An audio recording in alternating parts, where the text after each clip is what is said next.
आनंदिमो क्षेननंद शाह परम तत्पद विंदप नम्यो सिद्ध शुभ गुरु गुपति रुई गुपति न्याद सहका तारण धरण समर्थ मुनि गुरु संसार निभा हम जुतौ जिनवरि अर्थ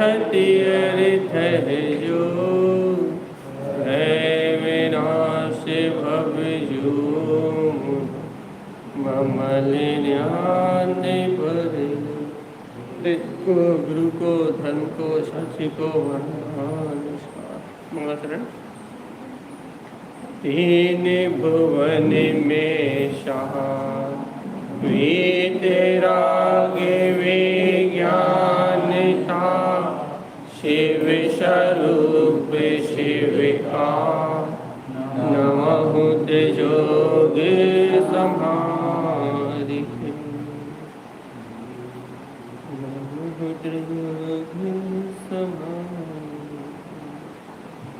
चलिए एक साथ मदोच्चारण करेंगे।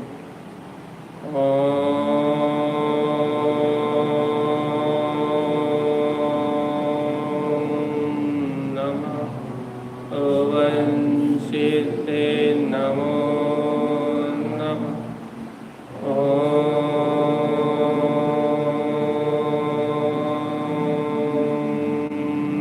नमः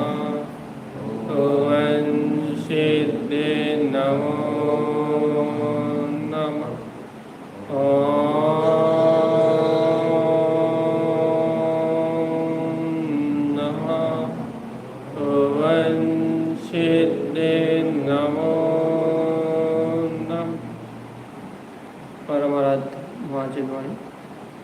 सद्गुरुवर श्रीमद चिंतारायण स्वामी और सर्वज्ञ जनेश्वर भगवान के अमृत में ज्ञान दस्ता में श्री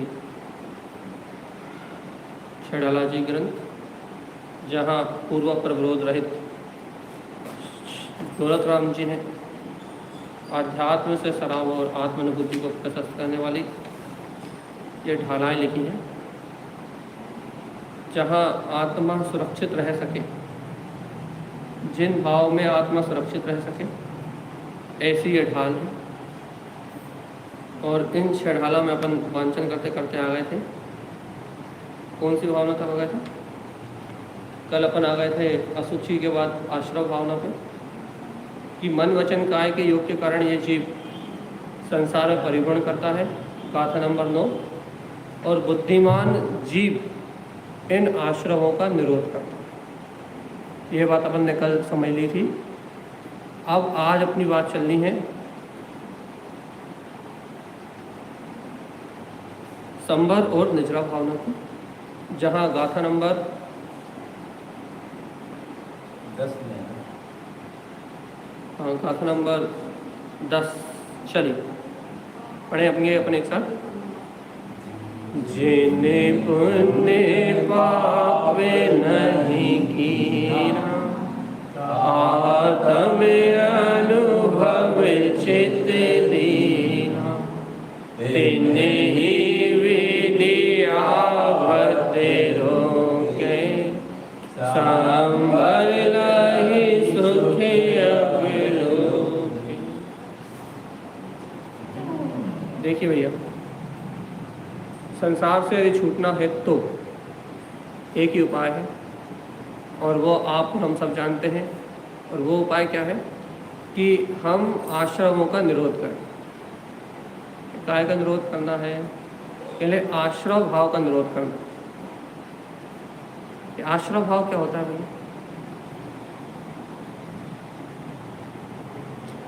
हाँ, ये आश्रव भाव क्या होता है?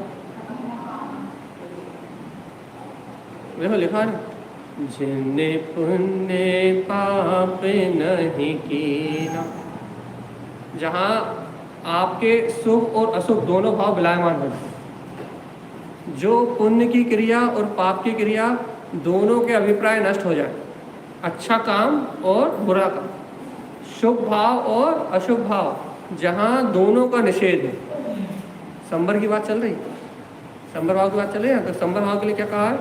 जिन्ने पुण्य पाप नहीं कीना, जिन्होंने पुण्य पाप की कर्ता बुद्धि को छोड़ दिया है कि मैं आत्मा पुण्य पाप रूप परिणमन करने वाला नहीं हूँ, जिन्होंने पुण्य पाप रूप कर्ता बुद्धि का त्याग कर दिया, इन्हें पुण्य पाप से लेना देना नहीं, तो फिर क्या कर रहा है? आत्म अनुभव चित्त दीन, जिन्होंने पुण्य पाप को है जानकर पुण्य और पाप दोनों संसार के कारण है ऐसा यथार्थ निर्णय कर कर, जिन्होंने पुण्य पाप की कर्ता बुद्धि को त्याग दिया और क्या कर लिया? क्या कर लिया? आत्म अनुभव चित्त दीना, जिन्होंने पुण्य पाप की कर्ता बुद्धि को छोड़ के अपने आत्म अनुभव में अपना चित्त लगाया, उन्हें संबर भाव प्रकट हुआ है। ध्यान रखो भगवान जी, माला जपने से भी संबर नहीं होगी, पाठ पढ़ने से भी संबर नहीं होगी, भजन भक्ति करने से भी संबर नहीं होगा, क्योंकि भजन भक्ति करेंगे, पाठ करेंगे तो क्या होगा? शुभ आश्रव पुण्य, और यदि घर का विचार करेंगे, दुकान मकान का विचार करेंगे, परिवार का विचार करेंगे तो क्या होगा? पाप। शुभ विचार करेंगे तो पुण्य, शुभ क्रिया करेंगे तो पुण्य, और अशुभ विचार करेंगे तो पाप। तो शुभ विचार से और अशुभ विचार दोनों से क्या होगा? आश्रव। और यहाँ काय की बात कर रहे हैं? जिन्ने पुण्य पाप नहीं कीना, आत्म अनुभव चित्त दीना, जिन्होंने इन शुभ अशुभ भाव का निरोध कर, इन शुभ अशुभ क्रियाओं का निरोध कर, जिन्होंने क्या करा है? आत्म अनुभव में अपना चित्त लगा दिया। संबर कर रहे हैं अपन, संबर। यहाँ अपन क्रियाएं नहीं कर रहे हैं, यहाँ अशुभ से हट जाओ, दुकान छोड़ दो, भोजन छोड़ दो, और क्या करने लगो? कहने लगे कि मंदिर में आके बैठ जाओ, ये चर्चा नहीं चल रही। यहाँ क्या चर्चा क्या चल रही है कि ना, जिनका उपयोग ना पुण्य में लग रहा है, जिनका उपयोग ना पाप भाव में लग रहा है, जिन्होंने शुभ अशुभ से चित्त को हटाकर आत्म अनुभव क्या करा? अपने चित्त को आत्म अनुभव में संलग्न कर दिया है, उन्हीं जीवों को संबर भाव की प्रकटता हुई है। अब बताओ भगवान जी, एक बात बताओ, अपन बार बार आत्मा की महिमा की चर्चा करते हैं कि मैं आत्मा हूँ, मैं ज्ञायक स्वभावी आत्मा हूँ, मैं चैतन्य तत्व आत्मा हूँ। अपन जब बार बार आत्म तत्व की बात करते हैं, आत्म अनुभव की चर्चा अपन बार बार करते हैं, वही मैं आत्मा, शुद्धात्मा, परमात्मा हूँ, तो अपने को क्या हो रहा है? धीरे धीरे अपन जो आत्मा की बात कर रहे हैं, आत्मा की चर्चा कर रहे हैं, तो क्या हो रहा है? जितना जितना आत्मा का श्रद्धान हो रहा है, जितना जितना आत्म तत्व की मान्यता हो रही है,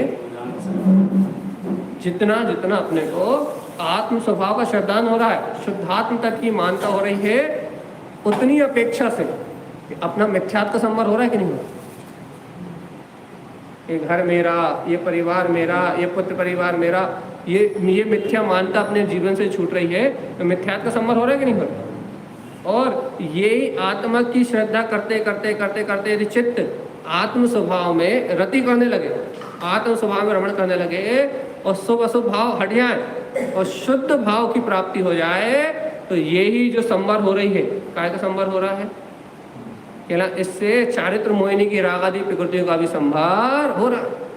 ये संवर ही मोक्ष का कारण है, इसके अलावा कोई कारण नहीं मोक्ष। तो फिर से कह रहा है, जिन्ने पुण्य पाप नहीं कीना। अरे भगवान जी, दौलत राम जी, आप ये बता दो, जब पुण्य पाप नहीं कर रहे तो क्या कर रहे हैं? कि हमने दो ही प्रकार के आदमी देखे, एक मंदिर आने वाले और एक घर पे पाप करने वाले, दो ही प्रकार के आदमी देखे। एक तो पुजारी देखो है, और एक तो केवल अनाचारी देखा, संसारी देखा। कि ना, एक पुजारी पंडित देखो है और एक भ्रष्ट देखो, क्या दो ही प्रकार के लोग देखे संसार में। एक जाप करत रहे थे, पाठ करत रहे थे, पुण्य के काम करत रहे थे, दया दान करत रहे थे, और एक दुकान चलाते रहे थे, व्यापार करत रहे थे। कोई अच्छे काम करत है, कोई बुरे काम करत है। कहना हमने तो संसार में दो ही प्रकार के आदमी देखे, अच्छो अच्छो करने वाले, बुरो बुरो करने वाले। ये तीसरे कहाँ से आ गए? लिखा कह रहे कहले जिन पुण्य पाप नहीं गिना, कहना जिन्होंने पुण्य और पाप दोनों नहीं करे। अरे कह पुण्य पाप दोनों ही नहीं करे, फिर क्या कर रहा है? तो लिख दो उन्हें, आत्म अनुभव चित्त दीना, जिन्होंने जान लिया है ये बाहर के सुख दुख पुण्य पाप के उदय, ये सुख अशुभ भाव ये मेरा स्वभाव नहीं, ऐसा जान के जिन्होंने आत्म अनुभव में अपना चित्त लगा दिया है, उन भव्य जीवों को संबर भाव की प्रकटता हो गई है। वो संबर के अधिकारी है। इसलिए अपन बार बार आत्मा की चर्चा करते हैं। वो संबर कर रहा है। तो बात क्या हो रही है कि अपन बार बार सुबह आत्मा की चर्चा, शाम को आत्मा की चर्चा, भैया आत्मा को स्वीकार कर लो, आत्मा को स्वीकार कर लो, आत्मा को स्वीकार कर लो। ये चर्चा दिन रात इसलिए करते हैं अपन कि जब आत्म तत्व स्वीकार होगा तभी तो ये अपना उपयोग, अपना चित्त उस आत्म अनुभूति में लगेगा। जिन भव जीवों का चित्त अपनी आत्म अनुभूति में लगेगा उन्हीं के कर्मों का विलय होगा, और जिसका चित्त अपनी आत्म अनुभूति में लगेगा उनके कर्मों का विलय।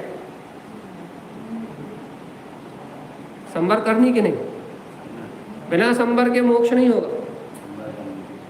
और संबर मतलब सम्यक दर्शन, संबर मतलब सम्यक ज्ञान, संबर मतलब सम्यक चारित्र। जहाँ सच्चा श्रद्धान है, सच्चा ज्ञान है, सच्चा चारित्र है, अर्थात आत्म तत्व की प्रतीति है, वही संबर भाव है। और जहाँ आत्म तत्व की, अपने शुद्धात्म तत्व की प्रतीति नहीं है, वहाँ संबर भाव नहीं है। तो जिन्होंने पुण्य और पाप दोनों नहीं किए, अभी काय नहीं करे, संसार में नहीं थे का, थे तो संसार में ही। उनके पति नहीं थे क्या, पति नहीं थे क्या, बच्चे नहीं थे क्या, थे तो यही, थे तो संसार में ही। लेकिन क्या कर रहे थे? संसार में इन संयोग विषय में रह के अपने आप को पुण्य पाप के परिणाम से रहित जान रहे हैं कि पुण्य मेरा स्वभाव नहीं है, पाप मेरा स्वभाव नहीं है, शुभ क्रिया करने वाला मैं नहीं हूँ, अशुभ क्रिया करने वाला नहीं मैं नहीं हूँ। ऐसा तत्व श्रद्धान करते करते करते करते जिन भव जीवों का उपयोग अंतर आत्मा में लग गया कि मैं आत्मा, शुद्ध आत्मा, परमात्मा हूँ, क्षण मात्र के लिए, उनको संबर भाव की प्रकटता हो गई। और जिन्हें संबर भाव की प्रकटता हो गई वो मोक्ष मार्ग के अधिकारी है, वो सम्यक दृष्टि है। इसलिए आत्मा की चर्चा करा था। लोग कहते हैं भैया आत्मा आत्मा की चर्चा करत ले, तो आत्मा आत्मा की चर्चा करत ले, तो आत्मा आत्मा चिल्लात रहे, तो आत्मा की चर्चा से क्या होएगा? है अब भैया दत्ता, आत्म स्वभाव में चित्त लगेगा तभी संबर होगा, आत्म तत्व का अनुभव होगा सभी, तभी कर्मों का संबर होगा। और आत्म तत्व का अनुभव हुए बिना संबर भाव प्रकट होने वाला नहीं है। इसलिए दिन रात आत्मा आत्मा चिल्लात लेता, तो समझ में नहीं आया, बाकी बिना काम नहीं होने। इसलिए दौलत राम जी ने कह दिया, जिन्हें पुण्य पाप नहीं किए ना, आत्म अनुभव चित्त दीना, तिन्हि ही विधि आवत रोके, संबर लहि सुख अवलोके। उन्होंने क्या करा?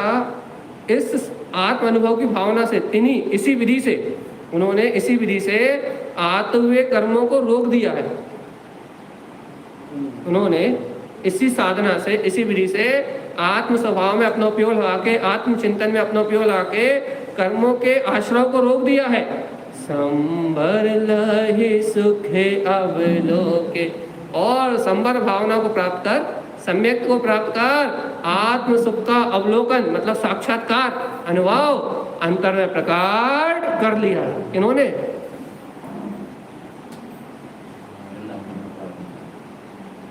जिन्हें पुण्य पाप से कोई मतलब नहीं, जिनका राग अशुभ क्रियाओं से तो हटा ही है, अशुभ कसाय से तो हटा ही है, अरे अशुभ पापों से में तो जिनका मन लगता ही नहीं है, जिनका मन शुभ उपयोग में भी नहीं लगता, व्रतों में भी नहीं लगता, नियम में भी नहीं लगता, संयम में भी नहीं लगता, ये भी लगता है बोझ है, कब छूटे और कब सिद्ध से लाभ में जाए।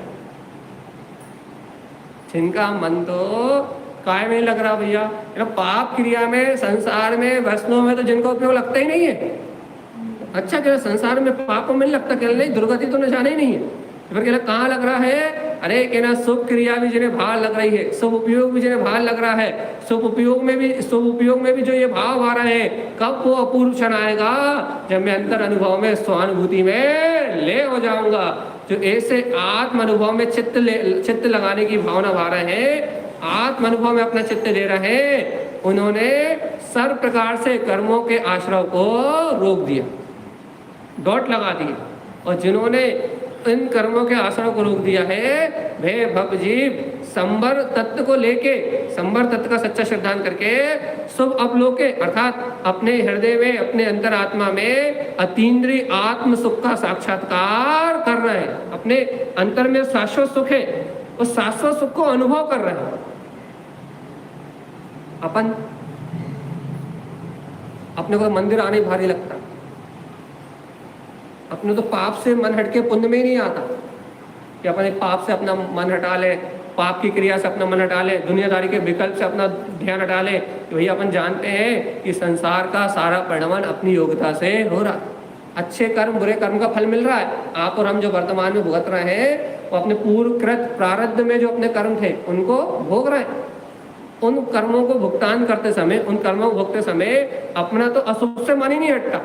वही व्यापार की चिंता, वही स्त्री पुरुष की चिंता, वही घर पुत्र परिवार संयोग की चिंता, अपना मन तो पूरा पर की चिंता में लगा रहता, अपना तो अशुभ से नहीं हट रहा। और देखो ये ज्ञानी जो पुरुष है, अशुभ से तो छोड़ो, उनका शुभ से भी हट गया। अरे जे भी भारीपन है, जे भी संसारों कारण है, अशुभ से तो छोड़ो, उनका तो अशुभ से छोड़ो, घर गृहस्थी से छोड़ो, पुत्र परिवार से छोड़ो, उनका हृदय तो, उनकी अंतरात्मा तो इस पुण्य और पाप दोनों परिणति को है मान के बैठी है कि मैं तो शाश्वत सिद्ध स्वरूप ही आत्मा हूँ, मेरा इन पुण्य पाप की क्रियाओं से, शुभ अशुभ फल से मेरा कोई लेना देना नहीं है। जो ऐसे आत्म अनुभव में लगे हैं, जिन्होंने ऐसे संवर तत्व को प्राप्त कर लिया है, वे ही अपने शाश्वत सुख का अवलोकन कर रहे हैं। अब बताओ भैया, अपन सुखी क्या दुखी? अपन सुखी के दुखी? दुखी। यार अपना मन अशुभ में लग रहा है तो पूर्णता से दुखी। क्यों दुखी? क्योंकि अब ये अशुभ में अपन जो रस ले रहा है, पाप का जो रस ले रहा है, उससे नियम से पापानुबंधी पाप फिर से बन रहा है, और तो फिर उसका फल भोगने के लिए नरक जाना पड़ेगा। तो अभी भी दुखी, आकुलता से वो परिणाम हो रहा है, उनका भोग कर रहे हैं, तो उसके परिणाम से भी जिस गति में जाना पड़ेगा वहां भी दुखी। और यदि अपना मन पुण्य में लग रहा है, तो भक्ति में लग रहा है, तो वर्तमान में सुख आभास हो रहा है, सुखी नहीं अभी, लेकिन वर्तमान में सुख आभास हो रहा है, और भविष्य में भी देवादि गति चले जाओगे, वहां भी सुख संपत्ति को भोगोगे।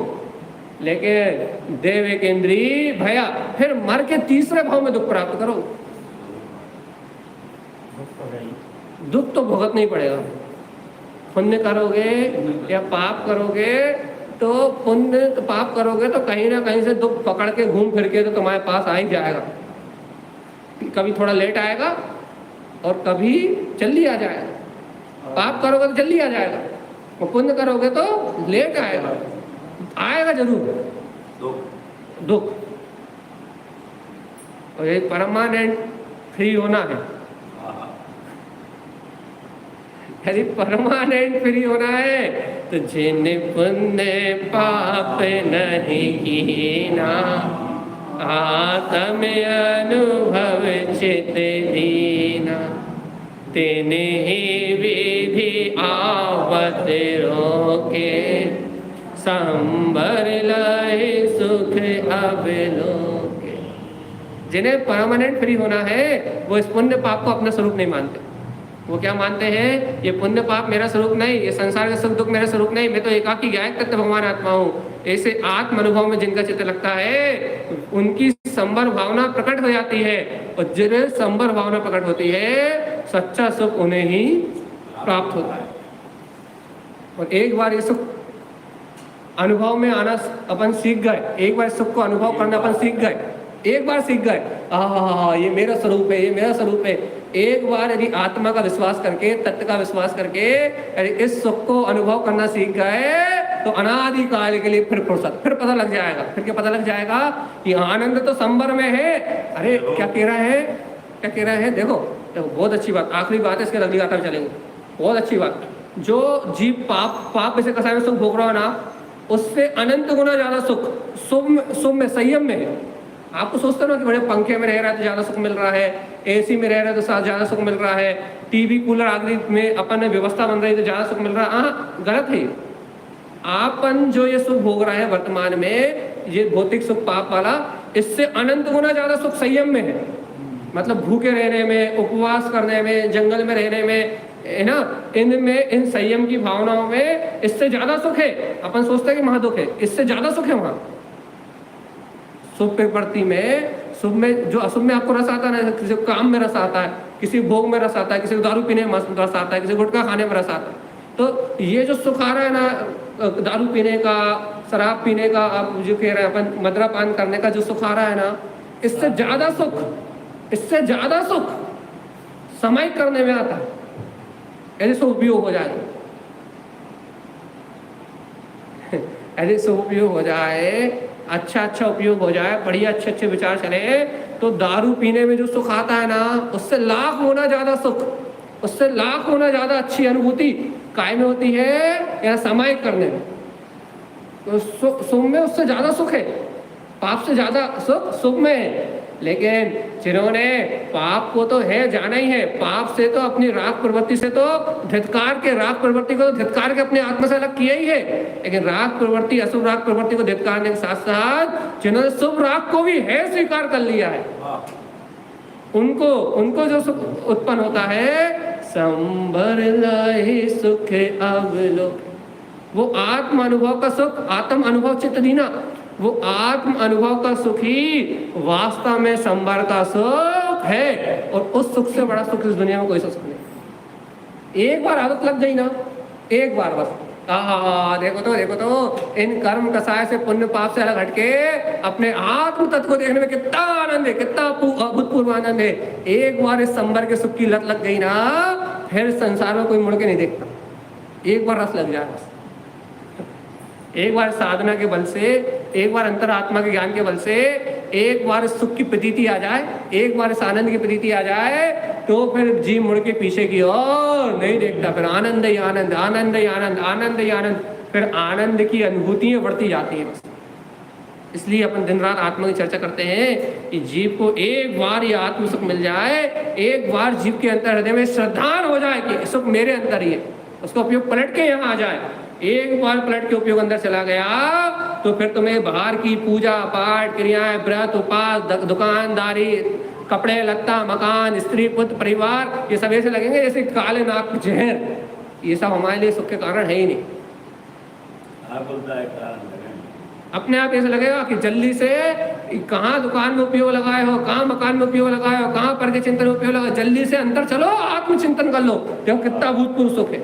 ऐसी भक्ति जाएगी परिणति, दौड़ लगा, चलो अंदर, चलो चलो दौड़ लगा। और अपन अभी स्वीकार नहीं कर रहे ना, सच्ची मान्यता नहीं बन रही ना, तो अपनी परिणति क्या कह रही है, इसके विचार कर लो, इसका विकल्प कर लो, यहाँ चले जाओ, वहाँ चले जाओ, इसकी चिंता कर लो, उसकी चिंता कर लो, पूजा कर लो, पाठ कर लो, नियम कर लो, व्रत कर लो, जहीं यहीं गोल गोल गोल गोल गोल गोल गोल यहीं फिर तो कहाँ चल रहे?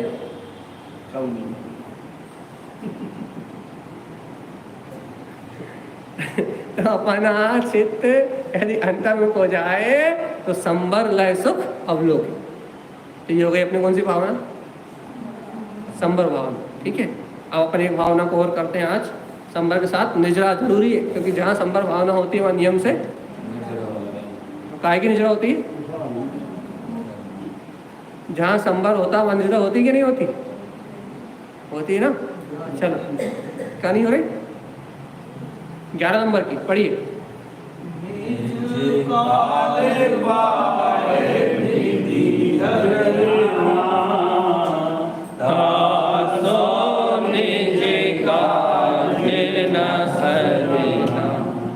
तप करी जो कवे खिपावे, सोई शिव सुख दर्शन।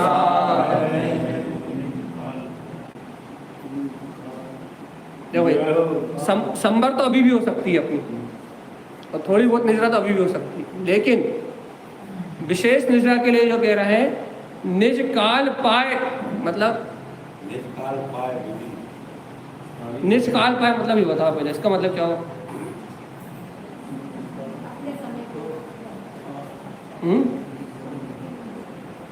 देखो इसका मतलब ये हुआ निज काल पाए विधि झरना, अपनी अपनी स्थिति पूरी करने के बाद तो हर कर्म क्षय होता ही है। होता है कि नहीं होता? अपन कहते हैं ना, अपन तारम देव की गणना में पढ़ते हैं ना, क्या कम स्वभाव सम क्षिपनम, कर्मों का स्वभाव कैसा है? क्षय होने का, चाहे ज्ञानी हो चाहे अज्ञानी, हर जीव के कर्म अपनी अपनी स्थिति पूरी करने के बाद तो क्षय होते ही हैं, चाहे अच्छे हो चाहे बुरे हो, चाहे आपका अच्छा पुण्य का उदय चल रहा हो या तीव्र पाप का उदय चल रहा हो, वो पुण्य वो पाप कर्म अपनी स्थिति अपने अनुभाग के अनुसार बंधा है और वो उदय में आएगा और निजरा को प्राप्त होगा। तो लिख दिया उन्होंने, निज काल पाए विधि झरना, अपने समय की पूरी सत्ता करके, और वह जीव झरता ही है, किसको? ज्ञानी और अज्ञानी दोनों को। लेकिन अब विशेषता क्या है? तासो ने जे काजे न सरना, लेकिन उससे अपना काम बनने वाला, जितनी इनकमिंग है उतनी आउट गोइंग है, जितनी आउट गोइंग है उतनी इनकमिंग है, कि ना जितने कर्म आप क्या कर रहे हो? निजरा कर रहे हो, जितने कर्मों को आप छिपा रहे हो, उससे ज्यादा कर्मों को आप क्या कर रहे हो? आश्रव कर रहे हो, बंद कर रहे हो। तो कहना भैया जितनी आपके पास इनकमिंग है उतनी आउट गोइंग है, जितनी आउट गोइंग है उतनी इनकमिंग है। तो तुम तो वो तो उनका बैलेंस जैसा का तैसा बना हुआ है, उन पुण्य पाप कर्मों का बैलेंस तो ज्यों का त्यों बना हुआ है, कि ना उनकी इनकमिंग और आउटगोइंग तो बराबर चल रही है। तो अब क्या करें? हमें तो फ्री होना है कि नहीं होना? आत्मा तो जब इन कर्मों से हल्की होगी, जब ऊर्ध्व गमन करते हुए लोकाग्रवासी होगी, तो जब तक आत्मा हल्की नहीं होगी तब तक ऊर्ध्व गमन करने वाली नहीं है। और यदि जितने आपने निर्जरित किए उतने ही फिर बंध गए, तो फिर आत्मा में से कुछ खाली तो हुआ ही नहीं। अब जब खाली नहीं हुआ कुछ, तो आत्मा ऊर्ध्वगमन कैसे करेगी? जब तक हल्की नहीं होगी, कर्मों से हल्की नहीं होगी, जब तक ऊर्ध्वगमन नहीं करेगी। तो क्या करें? उन्होंने पहले कहा संबर, पहले उन्होंने कह दिया संबर भावना, क्या पुण्य पाप नहीं कीना, आत्म अनुभव चित्त दीना। जिन्होंने आत्म अनुभव करके संबर कर लिया, और संबर के साथ जिनके कर्म निश्चित हो रहे हैं, तो नवीन नहीं बन रहा है। तो महाभारत काहे की हुई थी संबर की? कि छह तो हो रहे हैं, मतलब संबर के भाव होने से नए नहीं आ रहा है, और पुराने क्या हो रहा है? झर रहा है। तो ऐसा जीव भी कभी ना कभी मुक्त हो जाएगा। लेकिन अब निजरा की बात चल रही है। अब निजरा में क्या कह रहे हैं? तप करी जो कर्म छिपावे, सोई से सुख लागे सावे। देखो कितनी बढ़िया बात करी उन्होंने, कि जो तप करी जो कर्म छिपावे, मतलब जो भव्य जीव, आत्मार्थी जीव, आत्मा में भली प्रकार से स्थित होके तपस्या करके, मतलब पहले आत्म स्वभाव में अपना चित्त लगा कर उन्हें संबर करा। अब उसी आत्म स्वभाव में भली प्रकार से स्थित होके जो जीव क्या करते हैं? कर्मों का क्षय करते हैं। तप करी जो कर्म छिपावे, जो कर्मों का क्षय करते हैं, वह जीव सो ही शिव सुख दर्शावे, वो ही जीव मुक्ति के सुख को प्राप्त करते हैं। दो प्रकार की निजरा होती है। एक अकाम निजरा, अकाम मतलब लिखा है उसके आगे अकाम, कोई काम की नहीं, जो अपने पहले पढ़ी थी। कौन सी? निज काल पाए विधि झरना। वो अकाम निजरा तो सबको होती है, लेकिन एक होती है सकाम निजरा, जो जीव की होती पुरुषार्थ पूर्वक। पुरुषार्थ पूर्वक मतलब एक निजरा हो रही है अपने कर्मों की। कितना सरल विषय है। एक निजरा हो रही है, अभी अपन यहाँ बात कर रहे हैं कि नहीं कर रहा है? तो पूर्व भाव में जो भाषा वर्ण के परमाणु हमारे साथ बंधे थे वो अभी हमारे बोलने के माध्यम से आ रहे हैं और फिर रहे हैं। तो एक ये हो रही कौन सी निद्रा? अकाम निद्रा, जो काय से हो रही है? ऑटोमेटिक कर्म का उदय आ रहा है और वो अपने आप ही निकल रहा है। इसमें मुझे कोई पुरुषार्थ करना पड़ रहा है क्या? कितनी ऑटोमेटिक व्यवस्था है कि उस कर्म का उदय काल आ गया, उस कर्म का उदय आना है, तो उदय काल आया और उदय काल आया और वो कर्म भाषा वर्णा का, वचन वर्णा का जो परिणाम था वो हुआ और निकल गया। अभी ये हाथ मटक रहा है, अपन बोल रहे हैं, है ना, और ये पूरी शरीर की क्रिया चल रही है, मन में विचार की क्रिया चल रही है, तो क्या हो रहा है? भाव कर्म उदय में आ रहा है, ये नो कर्म संयोग में उदय में आ रहा है, और ज्ञानावर्णी आदि जो क्षयोपम है कर्मों का वो उदय में आ रहा है। तो क्या हो रहा है? पूर्व कर्म उदय में आ रहे हैं और जा रहे हैं। वो कौन सी हो गई? अकाम। हो निद्रा तो हो रही है प्रत्येक समय इस जीव के साथ अनंत अनंत अनंत पुद्गल परमाणु, स्कंद परमाणु जो है, हर एक समय अनंत पुद्गल परमाणु मेरी आत्मा से अलग हो रहे हैं, लेकिन हर समय राग आदि मिथ्या आदि भाव होने से अनंत पुद्गल परमाणु, नवीन पुद्गल परमाणु मेरी आत्मा में चिपक रहे हैं। तो जितनी निजरा हो रही है उतना ही आश्रम हो रहा है। इसके कारण बैलेंस जहां का तहां बना हुआ है, संसार में जीव जहां का तहां पड़ा हुआ है। अब करना क्या?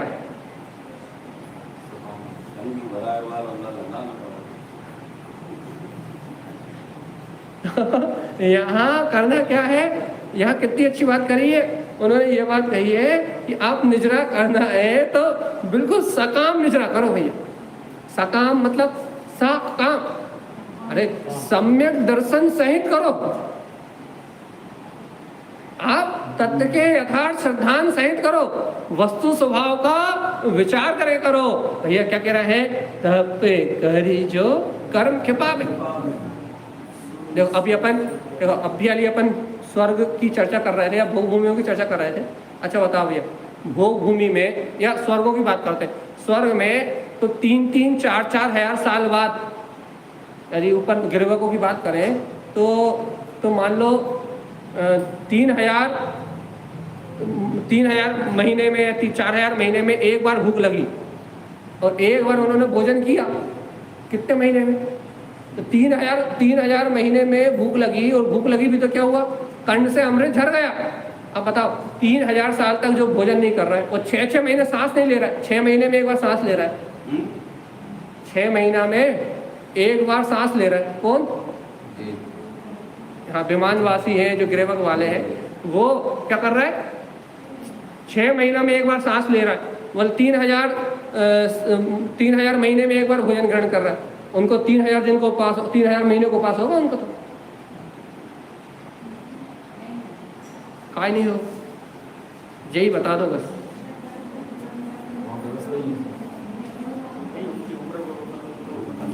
उनकी तो सागरों की उम्र है, 33 सागर तक की उम्र लेके बैठे हैं।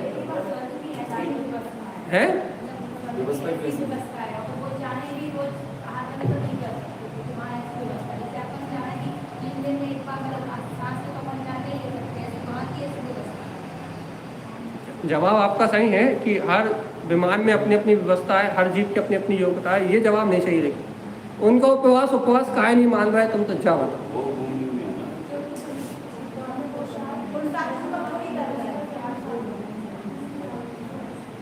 मतलब जो पुरुषार्थ पूर्वक किया जाए, अब यही तो समझना है बस, इतनी सी बात समझना। जो सम्यक दर्शन की भावना सहे, जो सम्यक पुरुषार्थ पूर्वक निजरा की जाए वो निजरा है।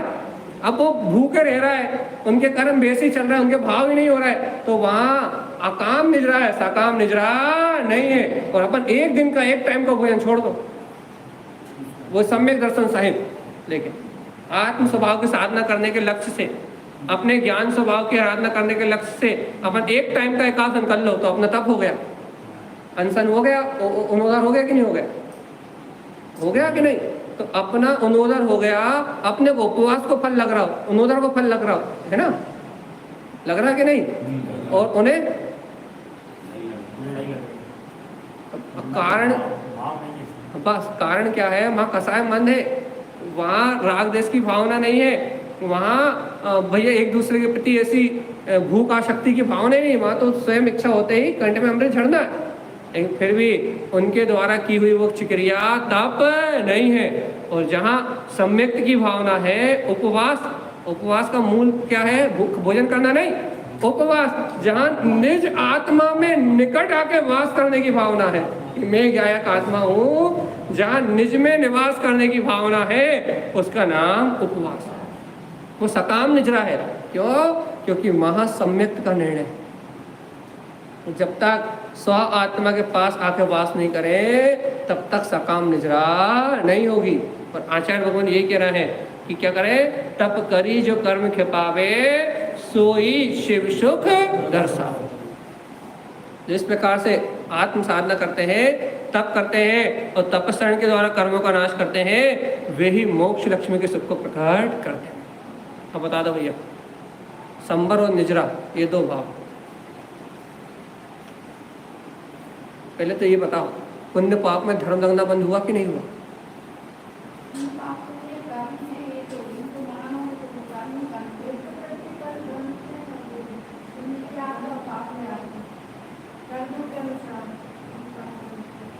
जी क्या कह रहे हैं आचार्य? जिनने पुण्य पाप नहीं कीना।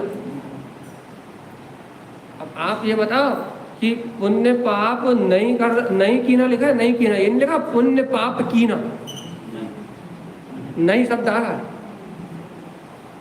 पहले ये बताओ कि ये पुण्य पाप रूप की जो क्रिया हो रही है अपनी, पुण्य पाप की अपन जो क्रिया कर रहे हैं, ये धर्म है कि नहीं? नहीं। पहले ये निर्णय करना बहुत बड़ी बात है कि भैया पाप तो है ही।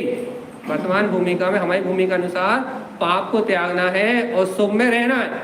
लेकिन जिसमें रह रहे हो वो भी है ही है। जो अपन उपवास, व्रत, संयम आदि क्रियाएं आदि करना है, वर्तमान में अपन इस संयोग भूमिका में रह रहा है, लेकिन जिस भूमिका में रह रहा हो वो भी काम की नहीं है। क्यों काम की नहीं है? क्योंकि भगवान जी संवर तो कब होगी? संवर तत्व कब प्रकट होगा? आत्म अनुभव चित्त दीना।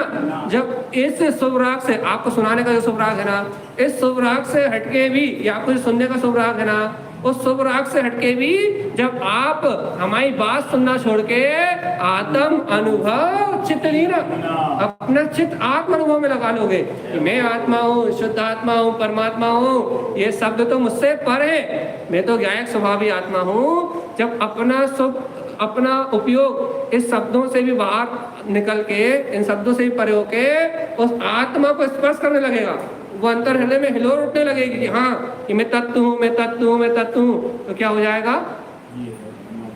तो ये संवर हो जाएगा। और इस संवर भाव के साथ, अब देखो बहुत ध्यान से, जब आत्मचिंतन रूप इस संवर भाव के साथ यदि आपका उपयोग क्या करे, उस आत्मा में स्थिर हो जाए, कुशलता से, बड़ी चतुराई के साथ जब आपका उपयोग उस आत्मा में स्थिर हो जाए, तो वो तप हो जाए। तो और वो तप करी जो कर्म खिपावे, उस प्रकार के तप करने से सारे कर्मों का क्षय होगा, सो ही शिव सुख दर्शावे, वो ही मोक्ष महल के सुख को प्राप्त करें। संवर भी अंदर है और बाहर अपन उपवास के निमित्त से, 12 प्रकार के तपों के निमित्त से, कायोत्सर्ग आदि, स्वाध्याय आदि, इन तपों के निमित्त से महामुनिराज तो निरंतर उन तपों का पालन करते हैं। इन तपों का पालन करते हुए इन कर्मों को नाश करने की विधि का नाम है संवर और निजरा। और संवर पूर्वक निजरा होती है। और संवर मतलब सम्यक दर्शन, संवर मतलब आत्मा का लक्ष्य, सम्यक मतलब अपने ध्रुव तत्व की प्रतीति, सम्यक मतलब संवर मतलब अपने स्वतत्व की पहचान। जब तक अपने शुद्ध स्वभाव की पहचान नहीं है तब तक संवर भावना नहीं है, और संवर के बिना निजरा होनी नहीं है। अब क्या करना जल्दी बताओ, क्योंकि अपन चलते हैं 3 लोक की ओर, भगवान के ज्ञान में झलका हुआ, संपूर्ण विश्व को प्रकाशित करने वाले केवली भगवान के ज्ञान में झलका हुआ 3 लोक की व्यवस्था, 3 लोक का परिणाम देखने चलते हैं अपन। 3 लोक में कहाँ कहाँ क्या क्या है ये देखने चले, क्योंकि अपने को उसको देखने का क्या लाभ कि अपन उसे देखते देखते अपने जो स्वभाव भी हो रहा है कि अशुभ भाव भी हो रहा है, उनमें ये चिंतन हो कि देखो भगवान के ज्ञान में इतना विस्तार आया, तुम क्या राग कर रहे हो? तुम घर से, पुत्र से, परिवार से क्या राग कर रहा है? भगवान के ज्ञान में देखो क्या क्या झलक रहा है। और भगवान के ज्ञान में सब झलक रहा है, तो ये भगवान के ज्ञान को देख के, भगवान के ज्ञान को प्रमाण करके ये प्रमाण हो जाए कि मेरा ज्ञान भी ऐसा ही है, तो वो ज्ञान प्रमाण हुआ।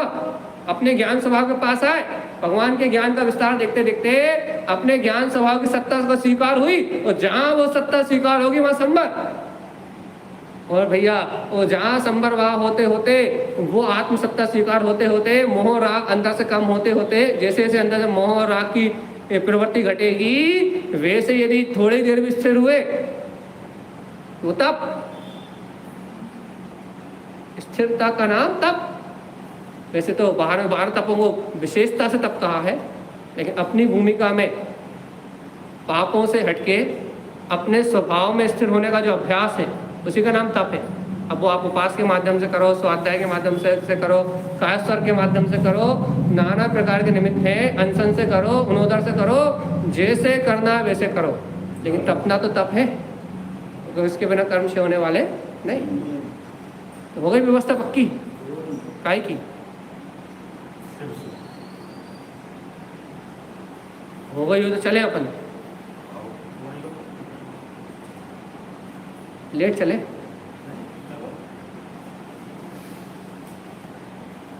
चले कि लुट जाए? चलने हैं ना, चले भैया अपन चलते हैं। कौन सा विमान लेके आए?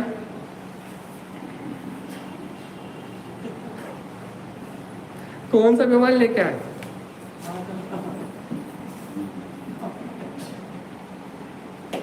अरे तुम, अरे हम क्या कह रहे हैं,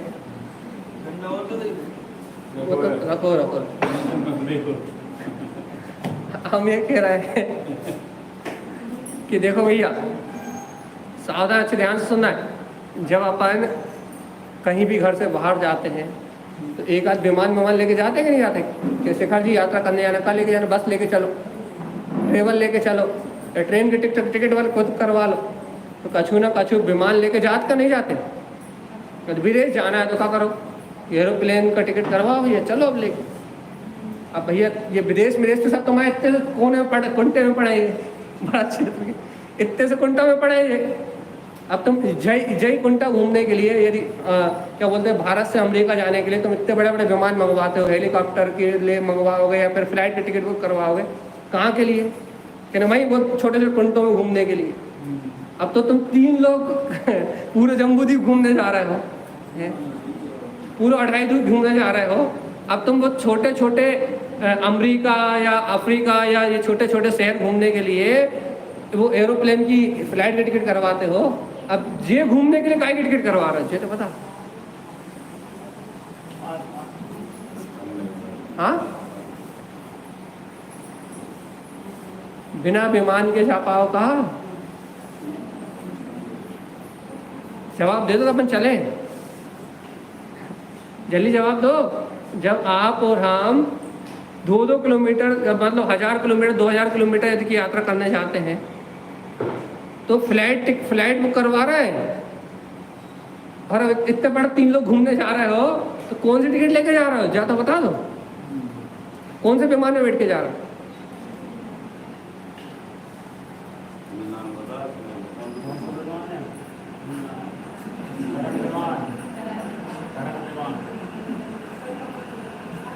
कौन सा विमान है?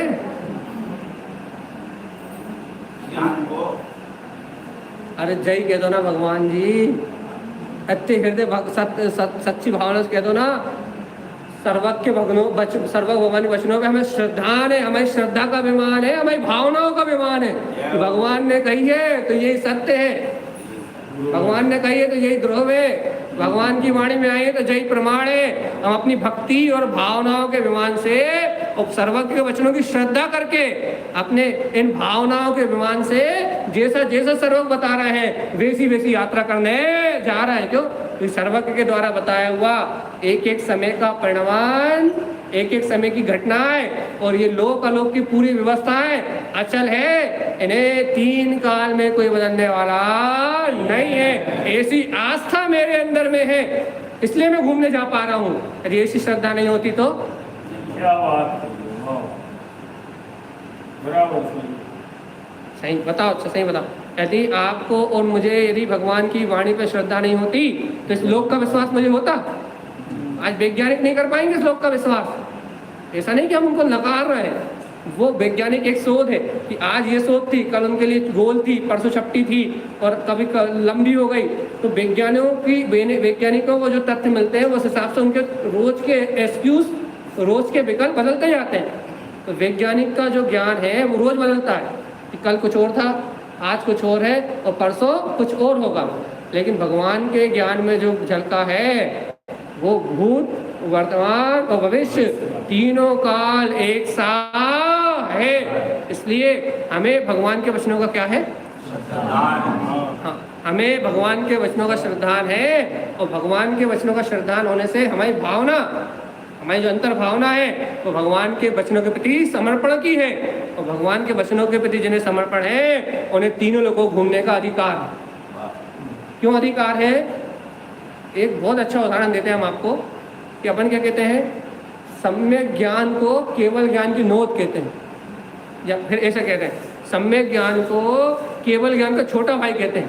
मतलब जैसे सम्यक ज्ञान, जैसे केवल ज्ञान में, बहुत अच्छे से सुनो, जैसे केवल ज्ञान में 3 लोक के 3 काल के समस्त पदार्थ गोचर होते हैं एक समय में, होते कि नहीं होते? केवल ज्ञान की क्या कला है? केवल ज्ञान की एक समय की पर्याय में 3 लोक 3 काल के समस्त द्रव्य, समस्त गुण, समस्त पर्यायों का परिणाम एक समय में जिस ज्ञान में झलकता है वो कौन सा ज्ञान? केवल ज्ञान। उसी के साथ रस शुद्ध ज्ञान के बल पे, शुद्ध ज्ञान के बल पे मतलब ये शुद्ध ज्ञान जनवाणी के बल पे, शुद्ध में ज्ञानमय जनवाणी, इसके बल पे वैसा ही जो श्रावक वैसा ही जानता है, वैसे सर्वज्ञ के ज्ञान में जैसे पदार्थ आए हैं वैसा ही देखता है, वैसा ही अनुभव करता है, वैसा ही स्वीकार करता है। वो सम्यक ज्ञान भी केवल ज्ञान के साथ रस है। तो जैसा भगवान इस 3 लोक को देख रहा है वैसे ही मैं भी इन 3 लोक को देख रहा हूँ। इसलिए उनका ज्ञान भी सम्यक ज्ञान है, केवल ज्ञान भी सम्यक ज्ञान है और मेरा ज्ञान भी सम्यक ज्ञान है। और सम्यक ज्ञान के 5 वेद अपन ने देखे ही, मति, शुद्ध, अवधि, मना, प्रत्यय, केवल। उनके पास प्रत्यक्ष है, अवधि, मना, प्रत्यय और केवल, ये प्रत्यक्ष है। तो उनके केवल प्रत्यक्ष ज्ञान में जैसा विश्व का स्वरूप झलका है वैसा वर्तमान में मन और इंद्रिय सहित मेरे परोक्ष ज्ञान में मेरी भी श्रद्धा सर्वज्ञ की है। सर्वज्ञ के द्वारा बताए पदार्थों की जैसी की तैसी है। तो मेरे भी ज्ञान में जैसा सर्वज्ञ ने बताया है मेरी भी भाव भासना में वैसा ही लोक का श्रद्धान, वैसे ही लोग जानने में आ रहा है। इसलिए उनका ज्ञान भी सम्यक ज्ञान, मेरा ज्ञान भी सम्यक ज्ञान, क्योंकि वैसे ही स्वीकार कर रहा हूँ। यदि विपरीत स्वीकार करूं तो कैसा हो जाएगा? जैसे कि अब भी अपन चर्चा करेंगे कि ये अपना सुदर्शन मेरु है, सुमेरु है, इसके चारों ओर कहने लगे चंद्रमा का पूरा परिवार रहता है। वो कितने चंद्रमा है? कहने 2 चंद्रमा है, 2 चंद्रमा और कहने उनका परिवार, मतलब 2 चंद्रमा में एक चंद्रमा का परिवार कितना बड़ा होता है भैया? है एक चंद्रमा के परिवार में एक सूर्य और क्या कहा गया वो, हाँ, एक चंद्रमा के परिवार में एक सूर्य, 88 ग्रह, 28 नक्षत्र और 66,975 तारे रहते हैं। एक चंद्रमा के परिवार में एक सूर्य और 88 ग्रह, 28 नक्षत्र और 66,975 तारे रहते हैं एक चंद्रमा के परिवार में। और अपने यहाँ कितने हैं? जैसे आपको दिन और रात दिखाई दे रहा है ना, तो आज जो सूर्य आपको दिखाई दिया वो आपको कल नहीं मिलेगा, परसों मिलेगा। 2 चंद्रमा है कि नहीं? सुदर्शन मेरु की जो परिक्रमा कर रहे हैं, 2 सूरज और 2 चंद्रमा, तो आज आप जो सूर्य देख रहे हो आपको कल वो नहीं दिखाई देगा, वो परसों दिखाई देगा। जो चंद्रमा आज आप देख रहे हो वो आपको परसों दिखाई देगा। 2 सूरज तो जो चंद्रमा है ना, अब कोई कहे अरे भैया भगवान के ज्ञान में आई है, वैज्ञानिक तो कह रहे हैं कही है। अब बताओ, यदि इस प्रकार से हम अश्रद्धा करें, इस प्रकार से यदि हम भगवान की वाणी को कह रहे अरे भाई विज्ञान सही है, भगवान की वाणी कौन ने मानी, कौन ने देखी, भगवान ने कही, कब कही, कौन ने लिखी, कौन ने बताई। यदि इस प्रकार से यदि हम तर्क करें कि भगवान के ज्ञान में ऐसा आया है, सही है कि गलत है, सही है कि गलत है, सही है कि गलत है, यदि इस प्रकार से शंका, इस प्रकार से यदि अपने अंदर द्वंद्व प्रकट हो, तो क्या भगवान के द्वारा कहे प्रश्नों की आप और हम भाव वासना कर सकते हैं? क्या हम इस लोक की भाव वासना होगी? और यदि इस लोक की भाव वासना भी नहीं होगी तो बहुत अच्छे सावधान सुनो, यदि इस लोक की हमें भाव वासना नहीं होगी तो क्या हमारा संयोग के प्रति राग कम हो पाएगा? यदि हम लोक का इतना बड़ा विस्तार नहीं देखेंगे तो वर्तमान में जो हमारी मिथ्या मान्यताएं चल रही हैं, ये घर पुत्र मेरा, ये परिवार मेरा, या फिर इतने ही लोग है, या इतनी व्यवस्था है, अपन को भाव आते देश विदेश घूमने के, या फिर अपने को जो राग आता है कि भैया ये परिवार बढ़ाओ, कुटुंब बढ़ाओ, जो अपन अपने घर पुत्र परिवार वर्तमान पर्याय में ममत्व भाव करके बैठ गए कि ये सुख के साधन है, इतने ही सुख है, जो अपन इतना सा निर्णय करके बैठ गए अपनी संकुचित बुद्धि से। निर्णय है कि नहीं अपना, इतना ही सुख है, इतनी सृष्टि है। कुएं का एक कहानी सुना दे रहा, एक कुएं में एक मेंढक रहता था। उस कुएं के मेंढक से कोई मिलने गया तो उस कुएं के मेंढक से पूछा कि अरे इस कुएं से बाहर निकलो, चलो इस कुएं से बाहर सैर करवा कर लाके, बाहर बड़ी बड़ी नदियाँ हैं, बड़े बड़े तालाब है, बड़े बड़े समुद्र है, कहना बाहर बहुत बड़ा संसार है। तो कुएं का मेंढक क्या कहेगा बता? अब वो कहेगा अरे मूर्ख, यही पूरा संसार है कुएं में, ये देख कितना गहरा, कितना ऊंचा, कितना चौड़ा और कितना सारा पानी भरा हुआ है, इससे बाहर कोई सृष्टि है ही नहीं। कुएं का मेंढक क्या कहेगा? तो कुएं में जब पानी नीचे उतर जाता है, नीचे प्रकाश एक बूंद भी नहीं जाती, अंधेरा ही अंधेरा है। और उस कुएं के मेंढक से यदि आप बात करने जाओ तो कहेगा यही ब्रह्मांड है, यही 3 लोक है, यही सृष्टि है, और इस सृष्टि का राजा, इस कुएं का राजा मैं हूँ, कितने स्वतंत्र से विचरण कर रहा हूँ, इस पूरी बल्दियत का मालिक मैं। तो बाहर आना चाहेगा, बाहर निकलना चाहेगा कि नहीं? अपनी बल्दियत छोड़ेगा? नहीं छोड़ेगा ना। बस बेसी अपन होगा, ये घर पुत्र परिवार पत्नी पैसा दुकान मकान लाड़ी गाड़ी बंगला दौलत, इन चक्करों में हमारी सोच कुएं की मेंढक की तरह हो गई। भगवान कह रहा है देख ब्रह्मांड इतना बड़ा है, ये 3 लोग की सृष्टि देख, कितना अपार वैभव पड़ा है, कितने स्वर्ग है, कितनी भोग भूमि है, कितना क्या बोलते हैं अपार राशि रूप ये संपदा पड़ी हुई है 3 लोक में। कहले देख कितना बड़ा वैभव है, कितना बड़ा वैभव है। और हम कह रहे अरे भगवान, अरे भगवान, अरे भगवान, अरे हमें हमारे घर में ही हमारे सोना चांदी दे दो, हमें घर में ही सुख दे दो, जय में हमारी उम्र बढ़ा दो, जय में हमारी पत्नी ना छूटे, हमारे बच्चे ना छूटे, हमारी गाड़ी बंगला ना छूटे, हमें जय सुख दे दो, हमें तो जय सुखी कर दो। अरे भैया तुझे स्वर्ग लेके चल रहा है, विमान में घुमाएंगे तुझे है वो कह रहा है तुझे स्वर्ग लेके चल रहा है, तुझे भोग भूमि में लेके चल रहा है, तुझे स्वर्गों में लेके चल रहा है, तुझे विमानवासी बना रहा है, तुझे कल्पवासी बना रहा है, इसलिए तू वहां जाने की बात से कह रहा है भैया हमें तो जय दे दो भगवान, जय दे दो। है कि नहीं? एक संकुचित सोच कुएं का मेढक कहे कोई जय सुख है, क्योंकि जीव जिस पर्याय में जाता है, जिस पर्याय को अपना मान लेता है, उसी में सुखी मान के उतनी सोच में ही सीमित हो जाता है। और यहाँ भगवान का ज्ञान हमारी उस मान्यता को तोड़ के, हमारी वर्तमान जो मानता है, जो संकुचित सोच है, भगवान का ये विस्तार युक्त ज्ञान हमारी संकुचित मान्यता को तोड़ के हमारे हृदय को विस्तृत बनाता है। भगवान के वचनों की श्रद्धा करके हमारी अंतर की जो मान्यता है उसे सम्यक दिशा में मोड़ता है, और हमें पता लगता है कि वर्तमान में किए हुए पाप हमें अधोगति में नरकों की ओर ले जाएंगे, वहां के दुख, वहां की यातना, वहां के कष्टों को सहन कराएंगे, और हमारे पुण्योदय, हमारे सत्कर्म हमें भोग भूमियों की और क्या कहते हैं, स्वर्गों की यात्रा कराएंगे, जिस वहां हमें इंद्रियों के सारे सुख मिलेंगे। और भैया ये और हमारी अंतरात्म साधना, हमारी ज्ञान की साधना हमें उत्तरोत्तर और ऊंचे विमानों में लेके जाएगी। और ऊपर 9 अनुदिश विमान है, सर्वाग सिद्धि है। हमारी आत्म साधना हमें और ऊपर के विमानों में लेके जाएगी और पूर्ण साधना से हम लोकाग्रवासी होके शाश्वत शिव सुख को प्राप्त कर लेंगे।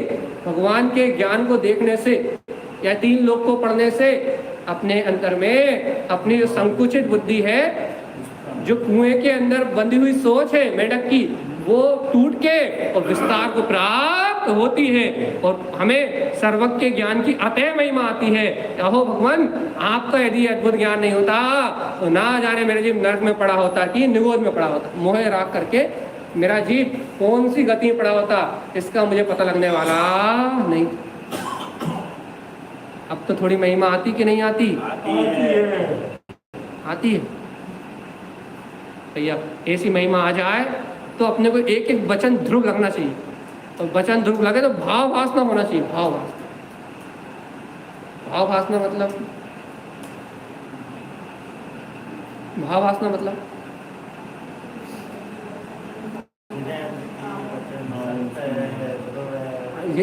ये भी मान लो, लेकिन देखो भाव वासना मतलब दो प्रकार से भाव। ऐसी प्रतीति, क्या क्या प्रतीति, यहाँ ये वास्तव में सुमेरु है, जैसी प्रतीति आती ना, काय 2000 रुपए का है, वो बिल्कुल जेब में झलकते हैं कि है। नहीं है का वास काम नहीं, संगा का काम नहीं, सल का काम नहीं, चिंता का काम नहीं। ऐसा नहीं कि हाँ भैया है कि नहीं है, ऐसा नहीं है। 2000 का नोट अभी जेब में रखो, तो ऐसी प्रतीति भासती ना। मकान है कि नहीं, काय कहला है, पत्नी है कि नहीं, कहने है, कहला परिवार में कहने लगे ये सारे सहयोग है कि नहीं, कहने लगे है, संपत्ति है कि नहीं, कहने लगे है, कहने मेरी तो है।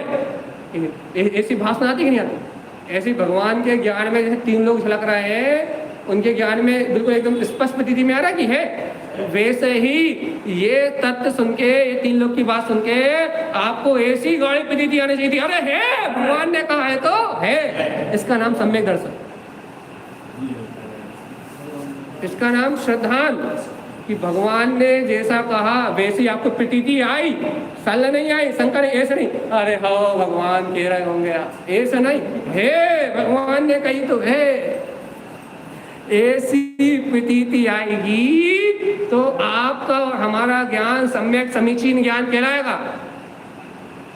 यदि ऐसी प्रतीति आएगी है, हाँ वस्तु का स्वभाव ऐसा ही है, द्रव्य का स्वभाव ऐसा ही है, तो हमारा ज्ञान सम्यक ज्ञान समीचीन ज्ञान कहलाएगा।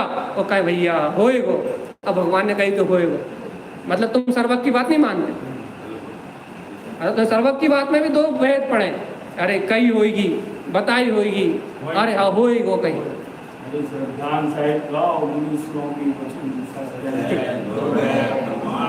ऐसी बल, यदि ऐसा अंतर में बल आता है कि है यही है, तो वो आपका मोक्ष मार्ग है। देखो सम्यक दर्शन इसका नाम नहीं है कि आत्मा अलग शरीर अलग है, इसका नाम अकेले सम्यक दर्शन नहीं है। जैसा द्रव्य का स्वभाव है, आप सुमेरु को सुमेरु मान रहे हो, सम्यक दर्शन है। सुमेरु को सुमेरु मान रहा, सम्यक दर्शन है। 2 चंद्रमा को 2 चंद्रमा मान रहा, सम्यक दर्शन है। आप भरत क्षेत्र को भरत क्षेत्र मान रहा, सम्यक दर्शन है। आप जैसा द्रव्य का स्वभाव है, उस द्रव्य के स्वभाव को वैसा ही चिंतन कर रहे हो, इसका नाम सम्यक दर्शन है। ऐसा थोड़ी ना कि आत्मा अलग शरीर अलग, इसके नाम सम्यक दर्शन। जहाँ सच्ची श्रद्धा हो जाए 7 तत्वों का, जहाँ यथार्थ सिद्धांत हो जाए, उसका नाम सम्यक दर्शन है। कहा भैया अच्छा बताओ, हम सुमेरु को सुमेरु की जगह मान लेंगे तो सम्यक दर्शन कैसे? बस आखिरी क्वेश्चन, फिर अपन पढ़ा रहे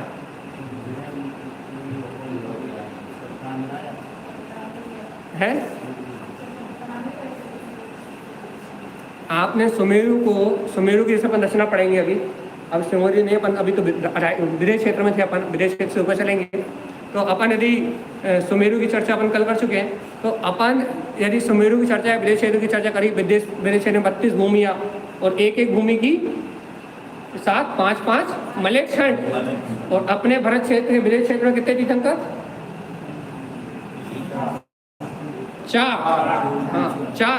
तो अपने विधेय में 4 तीर्थंकर, अपन ने ये जो अपन ने बातें कही और अपन ने इन तत्व की प्रतीति में लिया, तो इन तत्व को प्रतीति में लेने से सम्यक दर्शन। 2 काम देखो, अब 2 काम हो गए। एक क्या काम हो गया कि हमारे अंदर में जो अभी वर्तमान में मोह राग चल रहा था, घर में, पुत्र में, परिवार में मिथ्या मान्यता चल रही थी, उनसे हमारी प्रतीति हट गई। हमारी प्रतीति कैसी होने लगी? जैसी भगवान ने कही है। प्रतीति बदलाई कि नहीं बदलाई? अभी यदि आप घर में बैठे होते तो क्या प्रतीति चल रही होती? जा शरीर मेरो, जा दुख रहा हो, जा दुख रहा हो, जा हो रहा हो, जा जाके रहा हो, जा जाके रहा हो। जब भगवान के ज्ञान में अपन ने निर्णय किया, क्या निर्णय किया? ये विदेह क्षेत्र है और यहाँ ऐसी व्यवस्था है। जब अपन ने उस सम्यक ज्ञान की प्रतीति को अपने अंतर में प्रतीतिमान देखा, तो क्या हुआ? अपने शरीर के संयोग के सारे विकार विलायमान हो गए, और जो प्रतीति में मिथ्या भाव विलायमान हुए, भगवान की बात सही लगी, तो उस प्रतीति का नाम ही सम्यक दर्शन है। बस, लेकिन प्रतीति टूटना नहीं चाहिए। ये लोक का चिंतन ऐसे ही होता रहा है, शरीर आदि संयोग मेरे नहीं है, मेरे आत्मा इस शरीर को छोड़ के विदेह क्षेत्र में भी जा सकता है, तो शरीर से मोह कौन करेगा?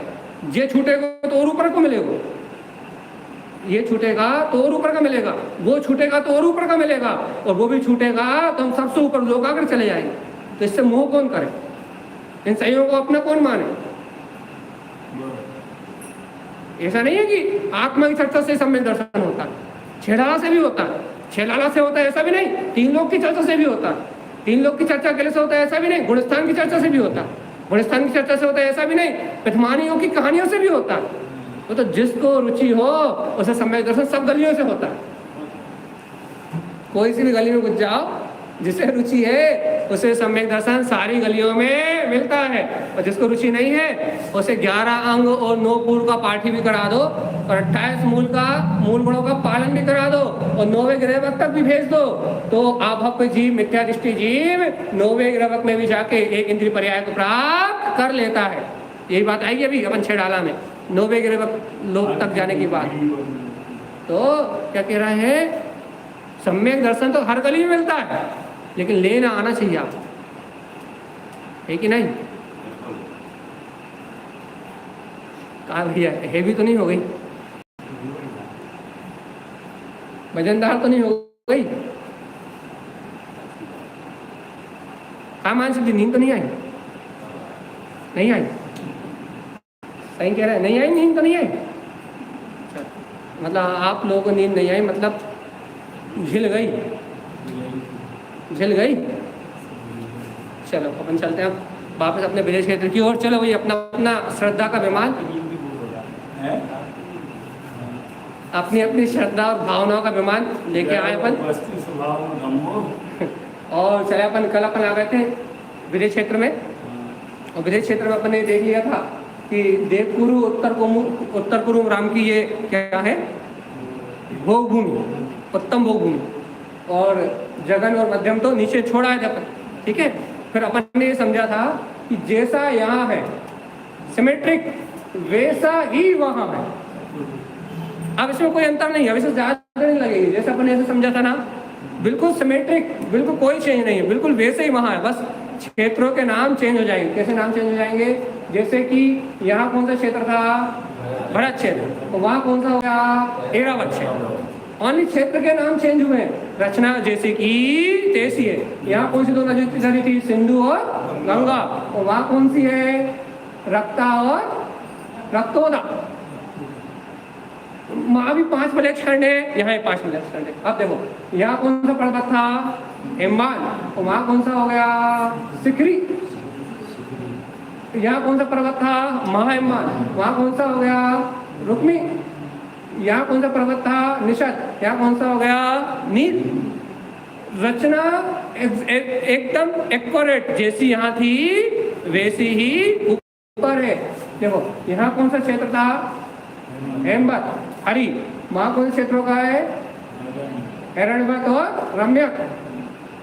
जैसी रचना नीचे थी वैसी रचना सिमेट्रिक कहाँ हो गई? ऊपर हो गई। दोनों में कोई भी अंतर नहीं है। अब अपने को ये समझना है, क्या समझना था कि अब भैया आपने क्षेत्रों के नाम तो बता दिए, और आपने ये बता दिया कि भाई हेमवत क्षेत्र में कौन सी भूमि है, जघन्य भोग भूमि है, और आपने हरित क्षेत्र में मध्यम भोग भूमि है, यही बता दिया। तो ऊपर ही आपने बता दिया भैया हेड़नवत में जघन्य भोग भूमि है और रम्यक में मध्यम भोग भूमि है। अब ये तो हमें पता लग गया।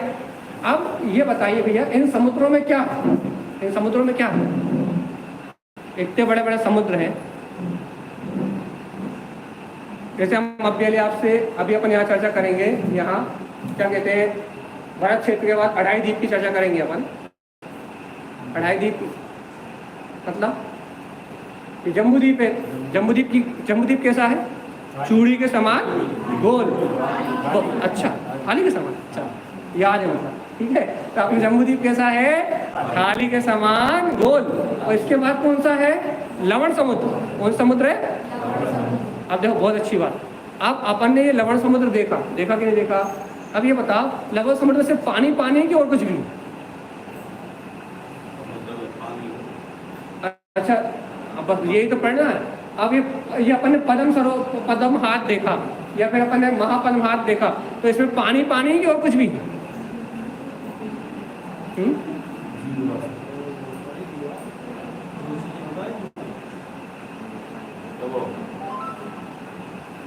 अभी वाली अपन देखो, अभी वाली अपन बहुत अच्छी बात कर रहे हैं कि ये पानी पानी अकेला नहीं है। जैसे कि अपन यहाँ बात करें लवण समुद्र की, अपन बात करें तो इस यदि लवण समुद्र की बात करें तो इस लवण समुद्र में 4 चंद्रमा है समुद्र में। हाँ, यहाँ 2 थे अपने पास और यहाँ कितने हो गए? 4। और फिर वही इतना बड़ा परिवार कि इनके इतने नक्षत्र, इतने तारे, इतने वो, तो लवण समुद्र में और बढ़ गए। उसके बाद फिर अपन आगे जाएंगे तो वहाँ कितने हो जाएंगे भैया? यदि उसके बाद धातु खंड में जाएंगे तो 12 चंद्रमा हो जाएंगे। उसके बाद अपन कालोदरी समुद्र में जाएंगे तो 42 चंद्रमा हो जाएंगे। अर्ध पुष्करार्ध में जाएंगे तो 72 चंद्रमा हो जाएंगे। उनको इतना बड़ा परिवार।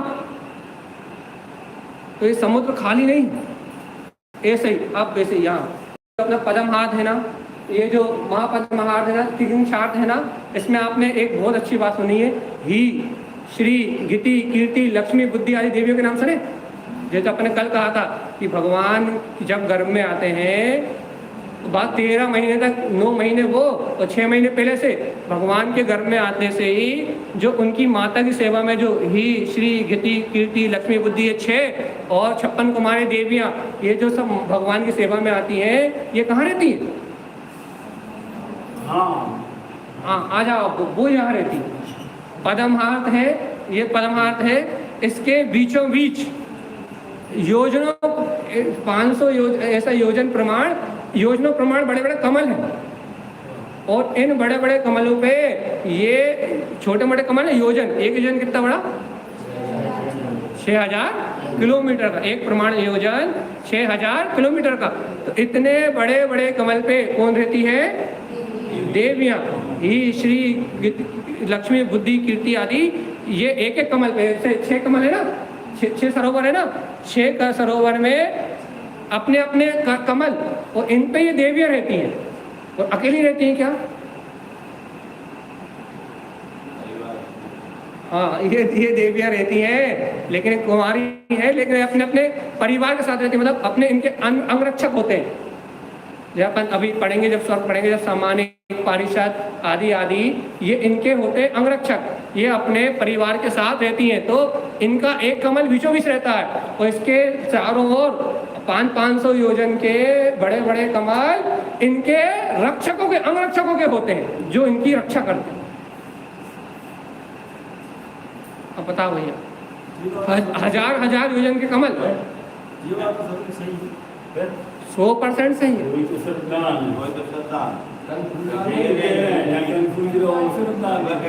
भगवान के ज्ञान में जो आया है वो सुंदर है, वो प्रमाण है। इसलिए पहले कहा था कि शंका आएगी तो अपन अपने को ये अपन ये सोचते हैं कि भाई ये अप्सराएं जो अपने को दिख रही है टीवी पे नाचती हुई, जय देवी है, ये कच्छू भी नहीं है। अपवित्र और मलिन घिनौना शरीर है इनका। हमने क्या बताया था कि जो ये बेंतर भूत पलीत भी है, ये भी मनुष्य देह को स्पर्श करने से गिला नहीं करत है। पहली बार क्यों? क्योंकि मल मूत्र से भरा हुआ है। वो वैकृत शरीर के धारी है, सर्वांग सुंदर शरीर प्रकाशमान है, तेजो में है, जिनका रूप लावण्य देख के आप भूल जाओ, हक्का बक्का रह जाओ। इसलिए तो लोग, अच्छा बताओ, हर व्यक्ति स्वर्ग क्यों जाना चाहता है? वही रूप रावण और जो भौतिक बात का सुख है, जो देवांगनाओं के सुख की चर्चा सुनी है, जो विषय भोगों की विलासता के सुख की बात सुनी है, तभी तो हर आदमी तपस्या करके, माला जप के, मंदिर आके, दर्शन करके, पूजा करके, पाठ करके सभी स्वर्ग का जाना चाहते, सभी वही देवियां चाहिए है कि नहीं? सहवाल हर व्यक्ति सुख जाने के लिए क्यों ललाए थे, क्यों उन पर्याय को पाना चाहता है कि हर व्यक्ति के मन में वो लालच, जो सुख, भौतिक सुखों को भोगने की जो लालसा है, वो वहाँ भरपूर है। भोग भूमि क्यों जाना चाहता है कि वहाँ वैभव भोग भरपूर है, भोग करने के लिए इन स्थानों पे जाना चाहता है।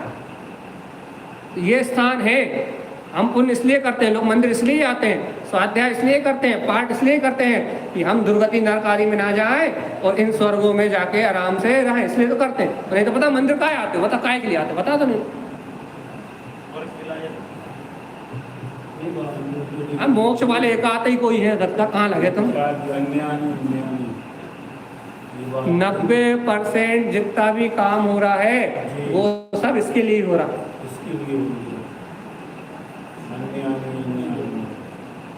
90% इसी के लिए हो रहा है। जितने उपवास, जितने व्रत, जितनी मालाएं, जितने स्वाध्याय, जितने पन्ने पलटा रहे हैं, जही के लिए पलट रहे हैं।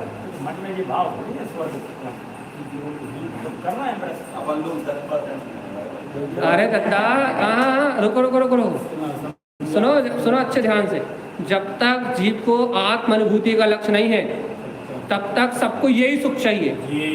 नहीं तो आप सोचो या ना सोचो, यदि आत्म सत्ता को स्वीकार नहीं कर रहा है, सिद्ध स्वभाव को स्वीकार नहीं कर रहा है, तो आप दान दो, पूजा करो, पाठ करो, स्वाध्याय करो, कुछ भी करो, यदि आपको आत्म तत्व स्वीकार नहीं है तो आप कर क्यों रहे हो? ये क्यों कर रहे हो? अपने भौतिक सुख को छोड़ के, इतनी अच्छी टीवी छोड़ के क्यों कर रहे हो?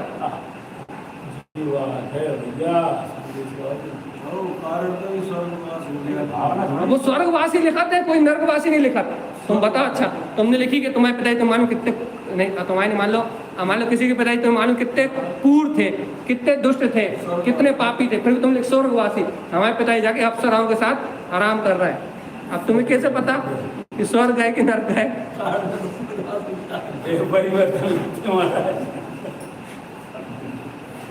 आपके साथ क्या लिखा? हमें नहीं मालूम तो लेकिन हम अरे ये देह परिवर्तन लिख दो या फिर कुछ भी लिख दो, जो लिखना वो लिख दो, लेकिन बात इतनी सी है कि अभिप्राय जीव का वहीं तक है। हमारी बात सिद्ध करने का अभिप्राय ये था,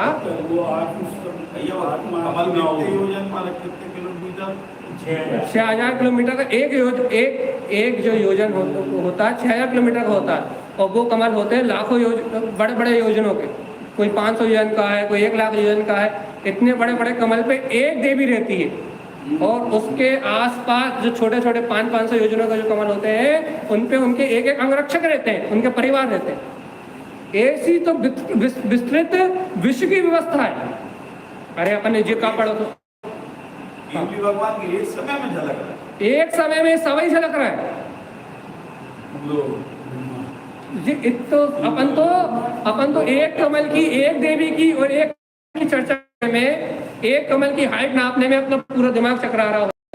ऐसे ये 6 हाथ है और 6 छोटे छोटे हैं, बड़े लवण समुद्र और ये द्वीप समुद्र पड़े हैं। इनमें ऐसे करोड़ों करोड़ों असंख्यात कमल है, और ऐसे असंख्यात कमल पे असंख्यात देव और देवियां निवास कर रहे हैं, जो भगवान के ज्ञान में युगपत झलक रहे हैं। और वो उतने नहीं, और ये लवण समुद्र में छोटे छोटे चींटी, हाथी से भी बड़े छोटे सूक्ष्म जीव है, निगोरिया, वो भी उनके ज्ञान में इस पर झलक रहे हैं। ऐसे हमारे सर्वज्ञ के ज्ञान की महिमा है जो हमारे अंदर में। ये सिर्फ इसलिए पढ़ रहे हैं हम, ये याद नहीं कराना, हमें ये बोध कराना है कि हमारे सर्वज्ञ परमात्मा का ज्ञान, केवल ज्ञान कितना निर्मल है। और यदि मोह राग से हट जाऊं तो और अपनी ओर की लगन लगा लूं, तो यही ज्ञान की मेरी महिमा है। ऐसा ही युगपत मुझे झलकेगा। निर्मलता की महिमा है कि नहीं? अपने अंदर ऐसी विशुद्धता की महिमा है कि नहीं? यदि मैं भी ऐसा श्रद्धान कर लूँ, मैं भी ऐसी मानता कर लूँ, तो ऐसा ही लोक मेरे अंदर भी झलकेगा। ऐसी मेरी ज्ञान की महिमा। ये 3 लोग इसलिए पढ़ा रहे हैं बनवास। जैसे छेड़ाला जी जैसे ग्रंथ छोड़ के बाद में छेड़ाला क्लास लेने का के बाद ये लेने का अभिप्राय वैराग्य को पक्का करना है। माँ दौलत राम जी कहते संबर, माँ दौलत राम जी कहते निजरा कैसे होगी? जब तुम विश्व की ऐसी अखिल व्यवस्था को देखोगे तो वैराग आएगा कि कहाँ मेरे तुच्छ भोग और कहाँ चक्रवर्ती 6 खंड का राजा, कहाँ मेरे ये छोटे छोटे घर और कहाँ वो एक ही श्री की कीर्ति, कहाँ एक एक देवी का जो भवन है वो भवन योजनों प्रमाण के लगे, जितने में हमारा पूरा बासोदा और पूरा MP समा जाएगा उतने भवन में तो एक देवी निवास कर रही, उससे भी बड़े भवन में तो एक देवी रह रही है। ये व्यवस्था है और भगवान के ज्ञान में झलक रही है। और अपन इस थोड़े थोड़े में ही अपन इतने पगला गए हैं, इतने चकरा गए हैं, इस थोड़े थोड़े में ही पागल हो गए। और वो देखो भगवान के ज्ञान में सब झलक रहा है, भगवान को इतो सुराग नहीं आ रहा। देखो तो अरे तुम तो ये छोड़ो, देखो आखिरी बात, क्योंकि टाइम कितना हो गया? टाइम बताओ कितना हो?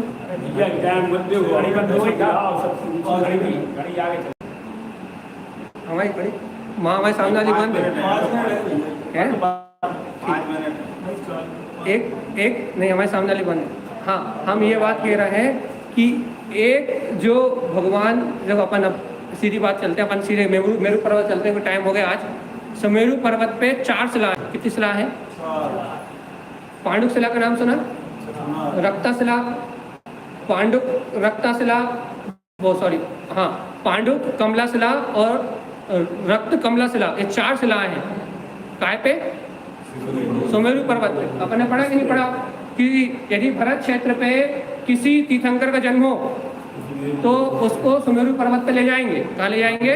सुमेरु पांडुक शिला पे। और यदि ऐरावत क्षेत्र के तीर्थंकर का जन्म हो तो कहाँ ले जाएंगे? रक्ता शिला पे। यदि विजय, पूर्व विजय, पश्चिम विजय 2 है, यदि इन क्षेत्रों पे जन्म हो तो अपनी अपनी कमल रक्ता और कमल पांडुक ये शिला है, इन पे ले जाएंगे। तो ये 4 शिला है।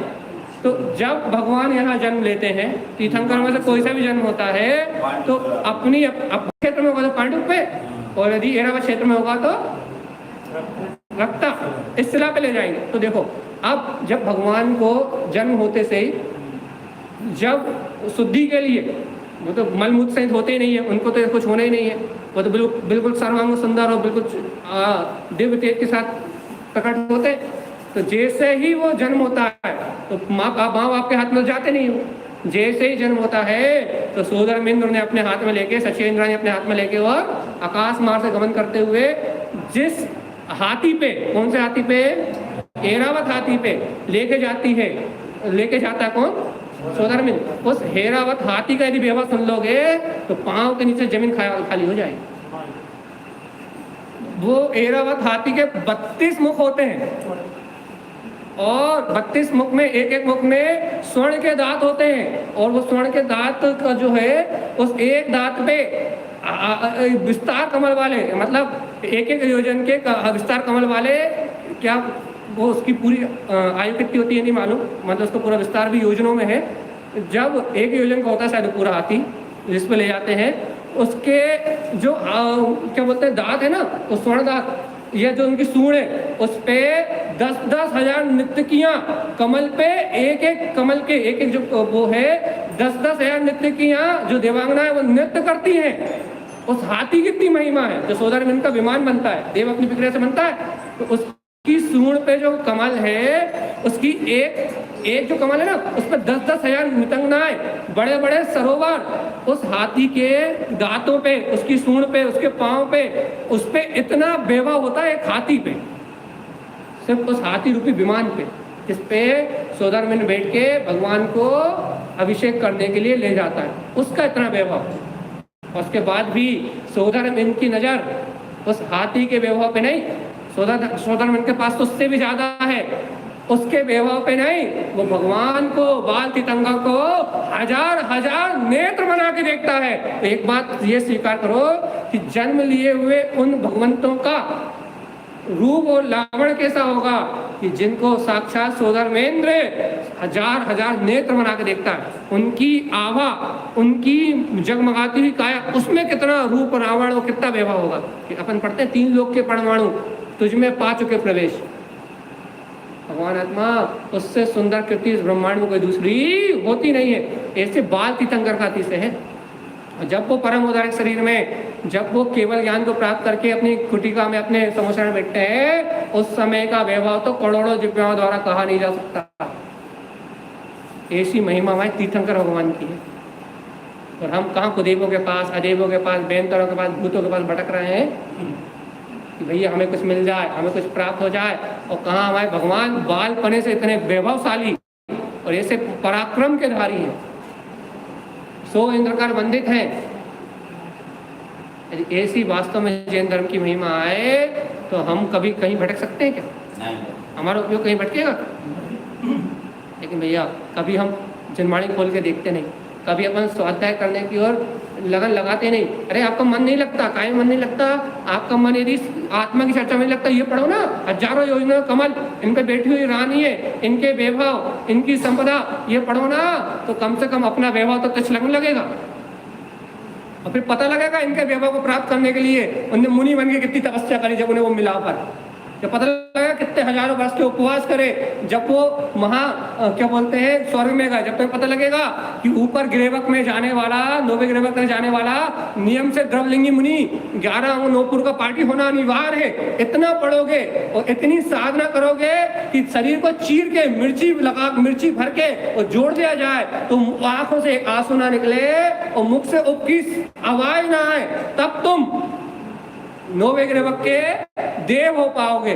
जब तुम्हें पता लगेगा कि इस संसार में ऊंचाई उसी को मिलती है जो साधना करता है, तो जो साधना नहीं करता, जो भोगों में लगा रहता है, इस लोक में उसे ऊंचाई नहीं मिलती।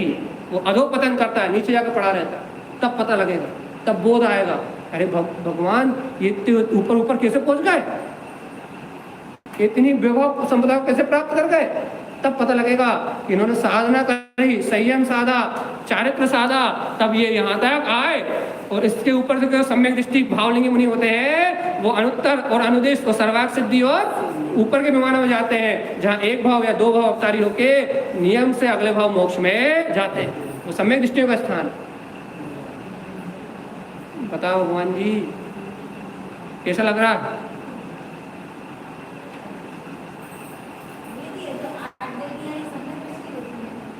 ये नियम से समय दृष्टि होती है इसका नहीं मालूम, लेकिन ये गर्व से भगवान के साथ चर्चा करती हैं।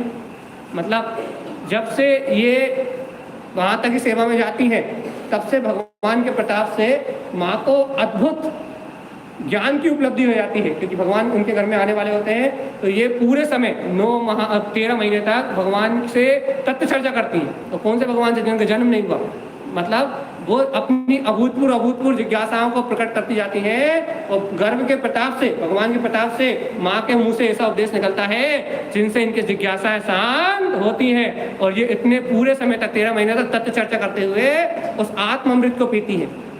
देखो तत्व की पिपासा, आखिरी बात है, तत्व की पिपासा गर्व के बच्चे से चर्चा कर रही है। तो अपने को साक्षात जनवाणी मिली है तो अपन भाव खा रहे हैं, टाइम नहीं।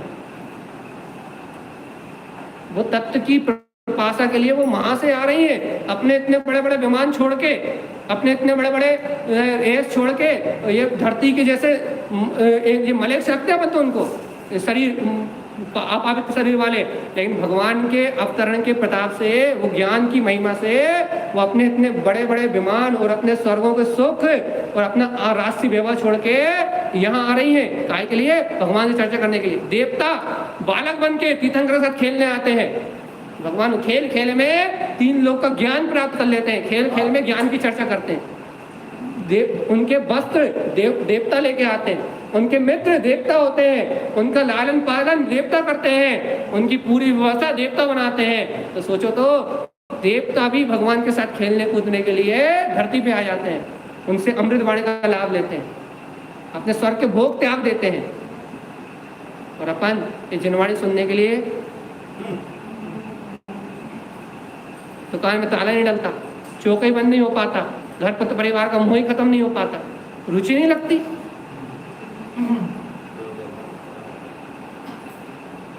इसलिए पढ़ रहे अपन जब, और कोई उद्देश्य नहीं अपना।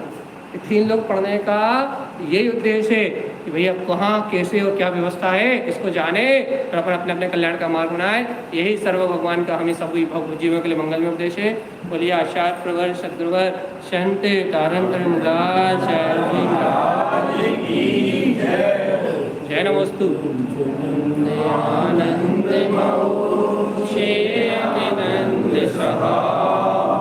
परम तत्व पद बिंद कमियों सिद्ध शोभा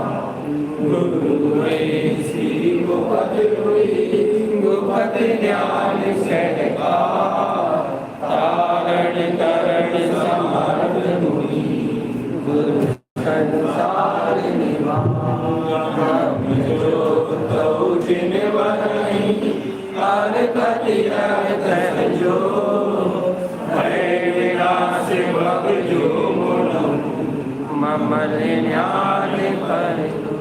देखो गुरु को धर्म को शास्त्री को बारंबार ज्ञानानंद सुहावी हूँ मैं, ज्ञानानंद सुहावी मैं हूँ अपने में स्वयं पूर्ण पर की मुझ में कुछ गंध नहीं। मेरा रस अरूपी परसी पर से कुछ भी संबंध नहीं। मेरा रंग राग से भिन्न भेद से भी मैं भिन्न निराला हूँ। मैं हूँ अखंड चेतन रस में रमने वाला हूँ। मैं ही मेरा करता धरता मुझ में पर का कुछ काम नहीं। मैं मुझ में रहने वाला हूँ पर मैं मेरा विश्राम नहीं। मैं शोध बोध अविरोध एक परिणति से आत्मवादी हूँ। आत्मानुभूति से प्राप्त कर मैं ज्ञानानंद स्वभावी हूँ। मैं ज्ञानानंद स्वभावी हूँ। मैं ज्ञानानंद स्वभावी हूँ।